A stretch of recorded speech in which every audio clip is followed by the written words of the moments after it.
O mau tempo em Santa Catarina, a instabilidade deve permanecer pelo menos até dezembro por causa da influência do El Niño. Mas o fenômeno deve trazer também um verão com temperaturas acima da média e muita umidade. Feriadão violento, vias que cortam o estado. O índice de mortes registrados na operação deste ano assusta. E os motivos continuam sendo os mesmos. As condições das rodovias e a conduta dos motoristas que insistem em andar acima da velocidade permitida.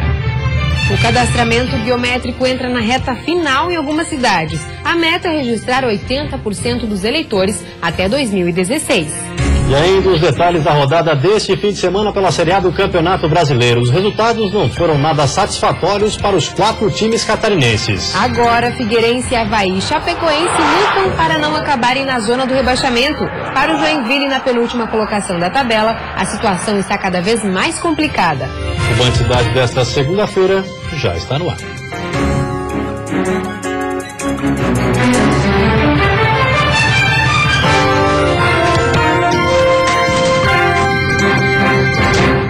Olá, boa noite.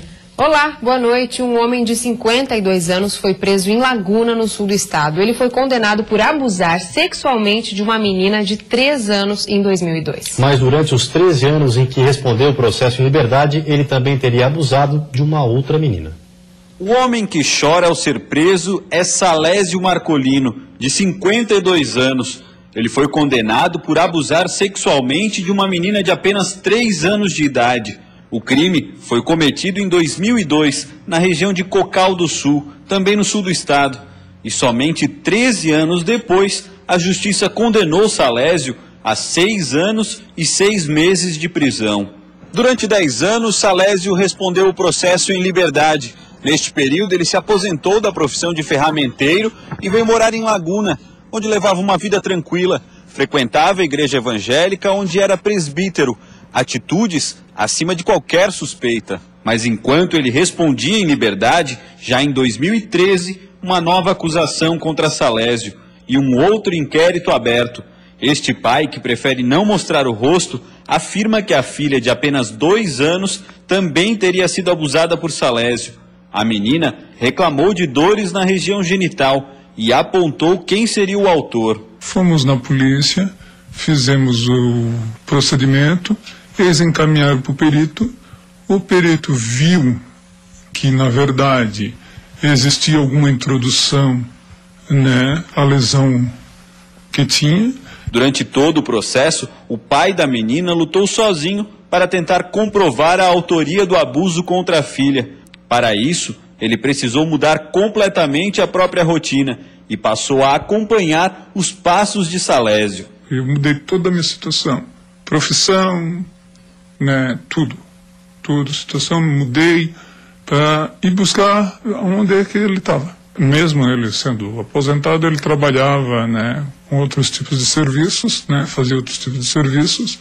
Como ele é evangélico, ele frequentava a igreja normalmente, certinho, não dava de ver a aparência, dava de ver que era um homem normal, seguia sua rotina normal. Quem olhava pensava que era uma pessoa muito querida, Salésio já foi condenado pelo crime registrado em 2002, mas para a acusação de 2013 já são quase 3 anos e o pai da vítima ainda busca por justiça. O processo está em andamento e hoje uma dúvida ainda incomoda o pai da menina. Se a justiça fosse um pouco mais rápida, tu acha que a tua filha não teria sido vítima do abuso que ela foi? Sim. Se ela fosse mais rápida nesse caso, como eles dizem que é só teoria, porque se fosse na prática, não teria acontecido isso com a minha filha. O feriado de finados foi violento nas estradas catarinenses. Até agora, pelo menos 14 pessoas morreram no trânsito. Durante 4 dias, as polícias rodoviárias intensificaram a fiscalização nas rodovias do estado. Desde sexta-feira, dia em que a Operação Finados começou nas rodovias catarinenses, vários acidentes foram registrados. Este em Santa Cecília, na BR-116, entre um carro e uma carreta, tirou a vida de 2 pessoas que estavam no automóvel. Também na BR-116, em Mafra, uma colisão entre 2 veículos deixou morto um jovem de 23 anos. Já na BR-282, no domingo, em Ponte Serrada, 3 pessoas morreram nesta batida. Entre elas, 2 crianças de 9 e 10 anos. Uma delas não usava cinto de segurança. Nesta manhã, na BR-282 em Lages, outra pessoa morreu em um acidente envolvendo 4 carros. No ano passado, o dia de finados caiu um domingo e por isso não teve nenhuma operação especial.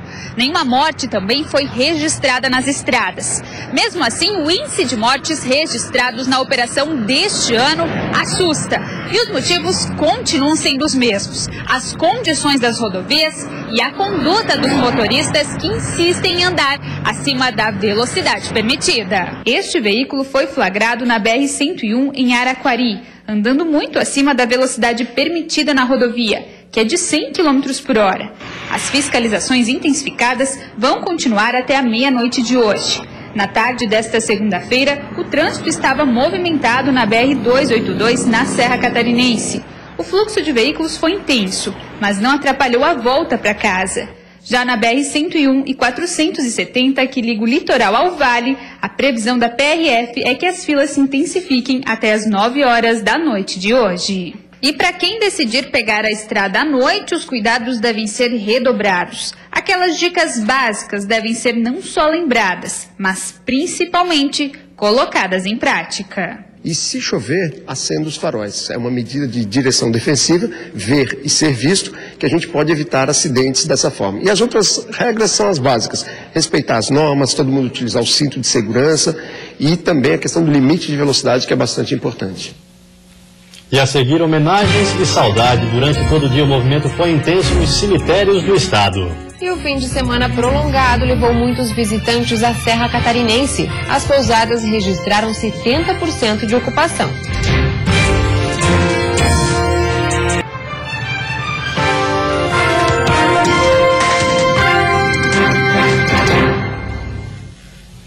A Serra Catarinense ficou bastante movimentada nesse feriadão. As pousadas da região registraram 70% de ocupação. O final de semana para essa família foi de muita diversão e descontração.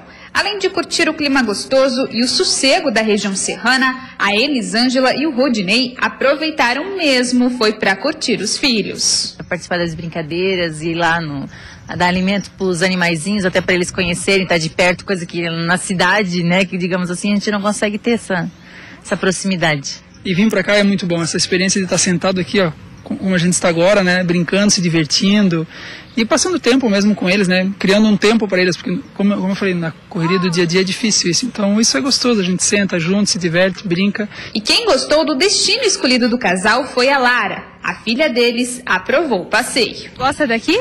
Gosto, bastante. Eu amo vir pra cá. Os feriados na região costumam ser movimentados e esse, apesar de ser finados, não foi diferente. Muita gente aproveitou os dias de folga para conhecer a serra. Foi o caso da família da Luciana. Clima, né, também, o descanso, a paz, né, da cidade também.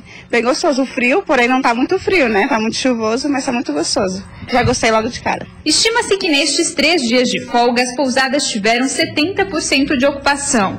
Esse foi o último feriado do ano, tirando, é claro, o Natal e o Ano Novo. Datas que, inclusive, já estão com reservas nesta pousada em Lages. O que, segundo o gerente, vem mostrando que o momento econômico que o país vive não vem afetando ainda o turismo de lazer. O turismo de lazer, nós ainda não tivemos nenhuma, não foi afetado ainda, nós não sentimos isso.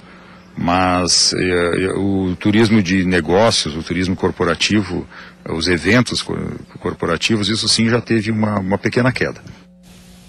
O feriado de finados movimentou os cemitérios do estado ao longo do dia. Milhares de pessoas dedicaram um tempo para homenagear os entes queridos.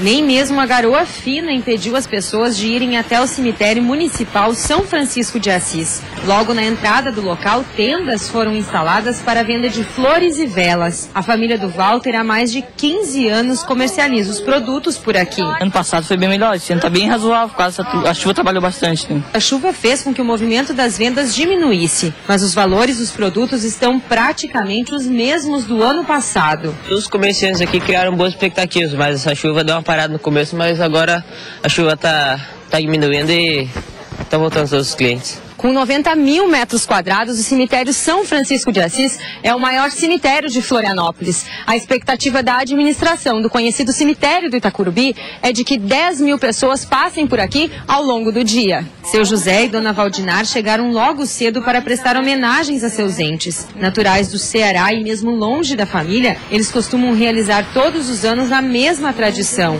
ir até o cemitério e rezar. A homenagem que a gente vem, que é todo ano vir aqui no cemitério, acender as velhinhas para eles. Não custa a pessoa sair de casa, vir fazer uma oração para eles, né? Mesma coisa fez este outro casal. Para eles, o dia de finados serve para relembrar aqueles que já fizeram parte de suas vidas. Lembrar aqueles momentos felizes que passamos juntos e continuar a vida sempre fazendo aquilo que nossos entes queridos fizeram de bom por a gente, né? Também em Chapecó, no oeste catarinense, o feriado de finados levou muita gente aos cemitérios da cidade. Mau tempo marcou a tarde de finados em Chapecó. Mesmo assim, com chuva, famílias vieram prestar homenagem aos entes queridos.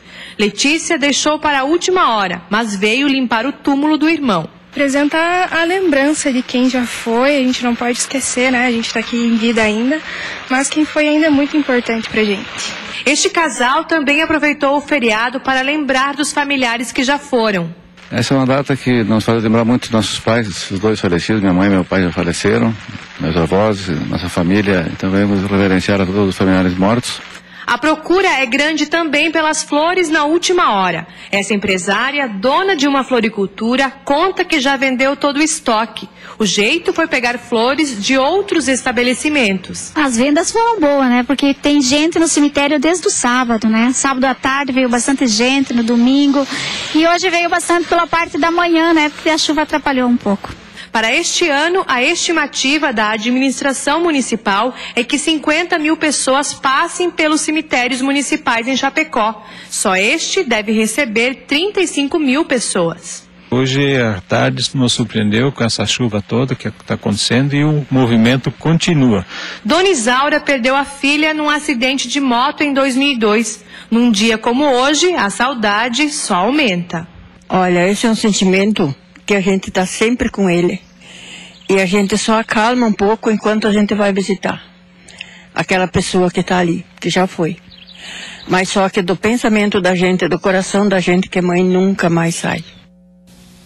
E a seguir, o Ministério da Saúde vai apoiar estudos para avaliar a eficácia da chamada pílula do câncer. E no futebol, 3 empates e 1 derrota. O saldo da rodada do fim de semana para os times catarinenses da Série A. Mesmo assim, apenas o Joinville continua na zona do rebaixamento.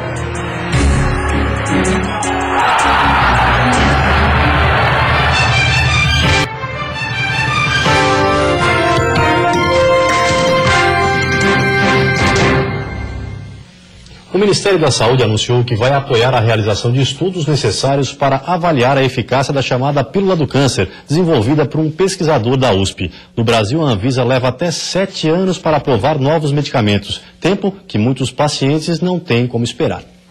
Quanto mais grave a doença, maior a pressa do paciente. Recentemente, um pesquisador da USP de São Carlos afirmou ter descoberto uma substância que cura o câncer, o que tem gerado uma corrida de pessoas à cidade do interior de São Paulo em busca da fosfoetanolamina sintética. Alguns conseguem o remédio com liminar da justiça. Só que o medicamento ainda nem passou por testes clínicos e, portanto, não foi aprovado pela Agência Nacional de Vigilância Sanitária, a Anvisa. Um processo que pode durar anos. Primeiro é feito o pedido de pesquisa clínica para testar o remédio em seres humanos. Se liberado, o estudo passará por 3 fases avaliando a segurança, as doses e os efeitos colaterais da nova droga.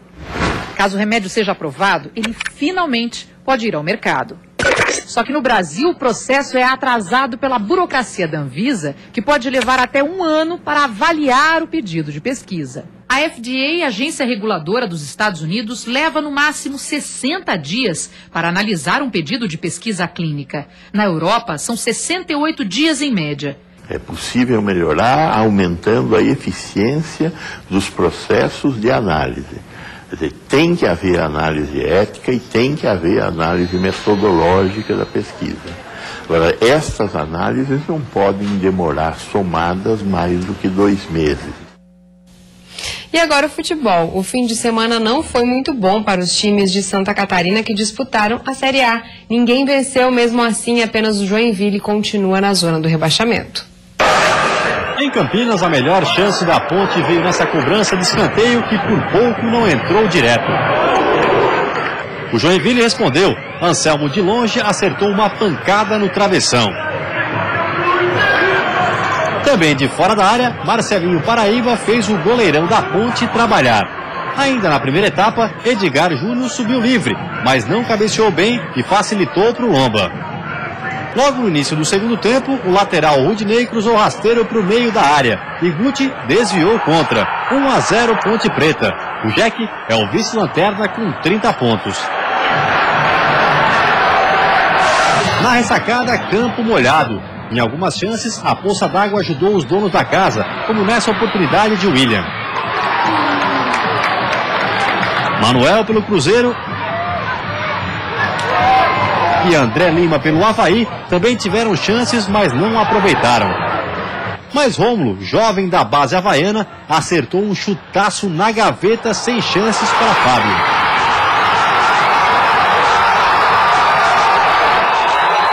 Um 1-0 Avaí. Nesse lance, o goleiro Wagner pediu a saída de bola pela linha de fundo. O Bandeira não marcou e por muito pouco o time mineiro não empatou. Só que não demorou muito para isso acontecer. Erro coletivo da defesa havaiana e o William achou Leandro Damião livre na pequena área.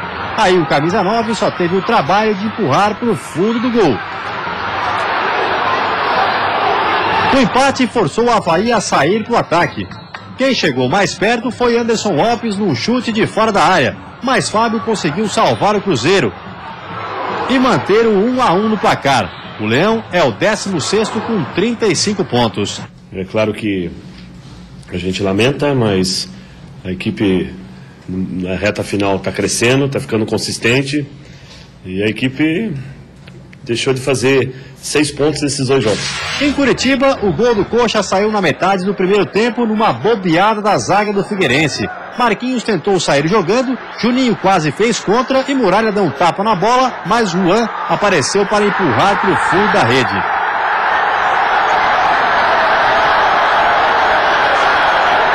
E aos 39 do primeiro tempo, escanteio para o Figueirense. Dudu foi para a bola.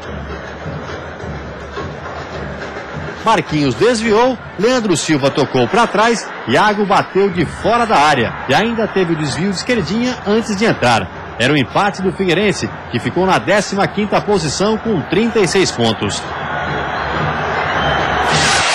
Na Arena Condá, as melhores chances foram da Chapecoense. Camilo chutou cruzado e levou perigo ao goleiro Weberton. Kleber Santana cruzou na grande área. Ananias acertou de cabeça, mas a bola passou longe. Camilo lançou para Túlio de Melo, que cabeceou forte, mas Weberton fez uma defesa espetacular. Nesse lance, Marcos Guilherme, do Atlético, agrediu Thiago e foi expulso de campo. E o goleiro atleticano estava impossível. Gil cruzou rasteiro, Ananias chutou, mas Weberton defendeu novamente. E ficou assim, 0-0. A Chapecoense está na 14ª posição com 40 pontos. Reta final, essa dificuldade, os clubes jogando por resultado. E a gente tem que todo mundo continuar incentivando, continuar empurrando.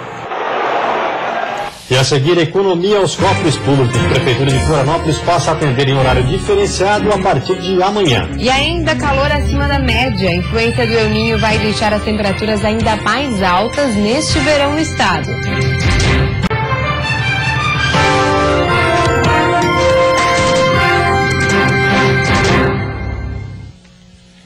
A Prefeitura de Florianópolis vai atender em horário diferenciado a partir de amanhã. O decreto vale por 90 dias e visa a economia de gastos. Os órgãos da administração direta, autarquias e fundações passam a ter expediente da 1h da tarde às 7 horas da noite. Ficam sem alteração os serviços de limpeza pública, coleta de lixo, abordagem de rua, obras operacionais e de manutenção. E e o cumprimento das atividades essenciais de saúde, educação, assistência social, fiscalização e atendimento no pró-cidadão. Pelo decreto, todos os servidores que ocupam cargos comissionados terão seus vencimentos reduzidos em 10%. Também ficam suspensos os pagamentos de hora extra, com exceção apenas aos serviços médicos prestados nas unidades de pronto atendimento. De acordo com dados da Secretaria da Fazenda de Florianópolis, do mês de junho até agora, a arrecadação caiu 10 milhões de reais. Por isso, a necessidade de contenção de despesas. E mais uma vez os turistas que vieram a Santa Catarina encontraram chuva e um clima ameno para essa época do ano. Mas a previsão indica que o calor vai chegar com força nessa temporada. De novo? Essa foi a pergunta de todo catarinense neste feriado. Mais um descanso prolongado com a presença dela, a chuva. E pelas previsões do tempo, o clima não deve mudar muito nos próximos meses, por influência do fenômeno El Niño. Daqui para frente a gente tem um período ali até de períodos maiores de sol, especialmente da segunda quinzena do mês de novembro até a primeira do mês de dezembro, que tem mais as características do verão, aquele dia mais ensolarado, chuva da tarde para a noite, por vezes da madrugada ao amanhecer, onde são muito comuns os temporais. Depois de setembro e outubro registrarem níveis de chuva acima do normal, novembro deve seguir a mesma tendência. E o pico máximo do fenômeno ainda está por vir e deve ocorrer em meados de dezembro. Mas nada é novidade para os meteorologistas. Normalmente, em qualquer lugar do mundo, o verão é a estação do ano que mais chove, seguido pela primavera, o que a gente já vem observando. E o El Niño, que é o aquecimento das águas no Pacífico Equatorial, acaba mexendo bastante com a circulação geral da atmosfera. Mas El Niño também deve fazer com que o verão seja quente. As temperaturas estarão acima da média e a umidade constante pode trazer aquela sensação de abafamento. Quem gosta de calor vai conseguir aproveitar a próxima temporada, que promete ser ainda mais movimentada com a alta do dólar e o aquecimento do mercado de viagens nacionais. Mas se por um lado El Niño vai trazer chuvas típicas de verão para a região sul, o mesmo não deve ocorrer em outras partes do Brasil. Pelo contrário, o fenômeno pode agravar a escassez de água em regiões como o Nordeste e o Sudeste do país. Enquanto o verão não chega, a chuva continua bem distribuída por todo o estado. Entre quinta e sexta-feira, uma trégua e o sol pode até aparecer. Mas como os intervalos vêm sendo curtos, mais uma vez a instabilidade retorna a Santa Catarina na semana que vem. A instabilidade se mantém amanhã. Ainda persiste a condição de chuva isolada com trovoadas a qualquer hora do dia, mas com períodos de abertura de sol. As temperaturas seguem amenas, com a mínima marcando 12 graus na Serra e Planalto Norte e 13 no Oeste e Vale do Itajaí. No litoral sul e Grande Florianópolis, a temperatura mínima fica entre 15 e 16 graus. Já a máxima no estado não deve passar dos 23 graus. O cadastramento biométrico entra na reta final em algumas cidades do estado. A meta é registrar 80% dos eleitores até 2016. Uma força-tarefa está sendo realizada pelo Tribunal Regional Eleitoral para agilizar o serviço nos postos de Florianópolis, Joinville, Blumenau, São José, Palhoça e Biguaçu. O TRE alerta que a partir do dia 1º de dezembro, o atendimento ficará restrito aos cartórios eleitorais, com prazo final em 22 de março de 2016, exceto o posto de Biguaçu, onde a biometria termina no próximo dia 29. A falta do comparecimento do eleitor pode comprometer a meta, que é de registrar 80% do eleitorado das cidades obrigatórias até 2016. Até o momento, o comparecimento nos postos é de pouco mais de 50%. O Tribunal Regional Eleitoral pede aos eleitores para que procurem o quanto antes um dos postos de atendimento para evitar as filas. O cadastramento biométrico é obrigatório para votar nas próximas eleições. Entre os transtornos para quem não se cadastrar estão o cancelamento do título e CPF e o impedimento de participar de concursos. Você fica agora com o Jornal da Band, lembrando que amanhã e quarta-feira não teremos Band Cidade em virtude da Liga dos Campeões da UEFA. Boa noite para você, até quinta. Boa noite, até quinta-feira.